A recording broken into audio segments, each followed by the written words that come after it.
Mr. Schweitzer, 2 days after the 10% cut in the value of the dollar, how do you now assess the reaction from around the world? I think they are generally favorable, and everybody thinks that the United States has done the proper thing in the circumstances. Of course, it still needs the concurrence of your Congress, because you need a law to authorize the devaluation.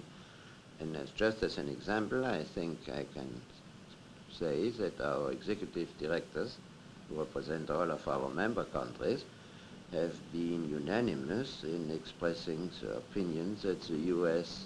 action was contributing to improving the U.S. balance of payments, the world monetary system, and was certainly going to strengthen the dollar. And that was a unanimous opinion. Well, the question, of course, now is what happens next? What will happen if, say, the United States starts raising tariff barriers against imports? Will the other countries retaliate? Will there be a trade war, or what is the I do not expect anything like a trade war. I think what has been done in the monetary field was precisely to avoid the threat of what you would call a trade war. Of course, everybody knows that later this year there will be trade negotiations, which will be tough negotiations, as these negotiations always are, with give and take.